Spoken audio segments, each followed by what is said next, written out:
வேத வாக்கியங்களை வாசித்தாலும் புரியாது, அது மனசுலையும் தங்காது. ஆனால் ஆராய்ந்து பாருங்கள், அவைகளால் உங்களுக்கு நித்திய ஜீவன் உண்டென்று எண்ணுகிறீர்களே அப்படிங்கிறாரு. என்னை குறித்து சாட்சி கொடுக்கிறவைகள் அவைகளே.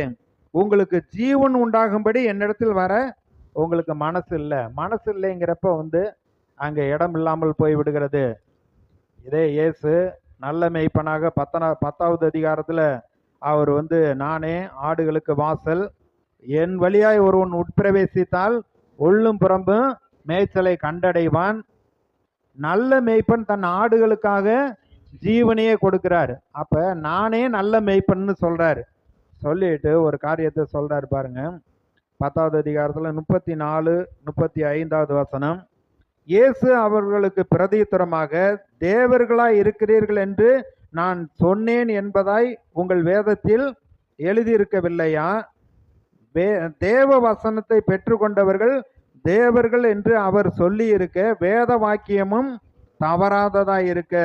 அப்ப தேவ வசனத்தை பெற்றுக்கொண்டவர்கள் தேவர்கள். அவர் தேவாதி தேவன் இந்த பூமியில நம்மளை குட்டி தேவர்களை போல வைத்திருக்கிறார்.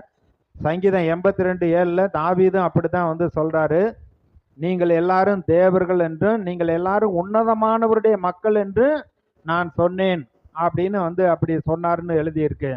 அப்ப தேவனுக்கு அடுத்தபடியாக தேவனுடைய பிள்ளையாக இந்த பூமியில ஆளுகை செய்யும்படியாக அப்பேற்பட்ட அதிகாரமுடையவனாகத்தான் ஆண்டவர் மனுஷனை அவர் உண்டாக்கி வச்சிருக்கிறாரு.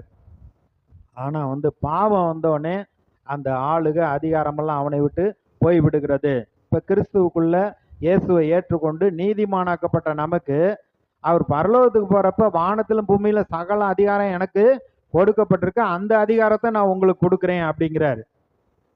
அப்ப அந்த இழந்து போன அந்த அதிகாரத்தை மீண்டுமாக சபைக்கு கொடுக்கிறார். அது விசுவாசிகளுக்கு கொடுக்கிறார். இப்ப அதிகாரம் சொன்னோன்னே கணவன் மனைவியா அதிகாரம் பண்ணி கீழ்படுத்துறது, இல்ல பெற்றோர் 2 பேரும் சேர்ந்து பிள்ளைகளை கீழ்படுத்துறது, இல்ல பிள்ளைங்க பெற்றோரை அடிமையா கீழ்படுத்துறது, அப்படியெல்லாம் அதிகாரம் செய்ய சொல்லல.